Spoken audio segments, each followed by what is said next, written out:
Nazir Sindh high court Sukkur bench municipal corporation में मुलाज़मन की भर्ती वाले केस में रिपोर्ट जमा न कराइण ते म्यूनिसिपल कमिश्नर मोहम्मद अली शेख के गिरफ्तार कराए छॾियो आहे। उन हवाले सां वधीक अपडेट करे रहियो आहे मेराठी जो रिपोर्टर इनायत भट्टी। जी इनायत। जी बिल्कुल, अॼु Sindh high court Sukkur bench में म्यूनिसिपल कॉर्पोरेशन में भर्ती कयल मुलाज़मन बाबति केस जी ॿुधणी थी आहे ऐं जंहिंमें मुलाज़मन जी दरख़्वास्त ते ॿुधणी कंदे अदालत म्यूनिसिपल कमिश्नर मोहम्मद अली शेख खां मुलाज़मन जी भर्ती जो रिकॉर्ड घुरियो ऐं जे रिकॉर्ड न ॾियण सां केतिरा ई जेके मुलाज़मन भर्ती कया विया हुआ उन जा रिकॉर्ड केतिरनि 5 सालनि खां हलंदड़ केस में रिकॉर्ड न ॾियण सां अदालत कावड़ जो इज़हार कयो ऐं कावड़ जो इज़हार कंदे म्यूनिसिपल कमिश्नर मोहम्मद अली शेख के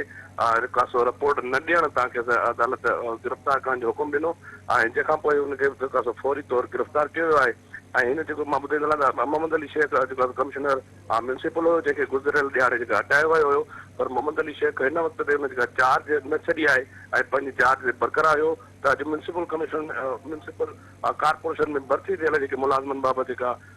ॿुधणी रखियल हुई उन में पेश थियो जिते पेश थियण में रिपोर्ट जमा न करण सां अदालत जेका सो कावड़ जो इज़हार कंदे गिरफ़्तार कराए जेल मोकिलण जो हुकुम ॾेई छॾियो आहे। जी इनायत, तव्हांजी महिरबानी।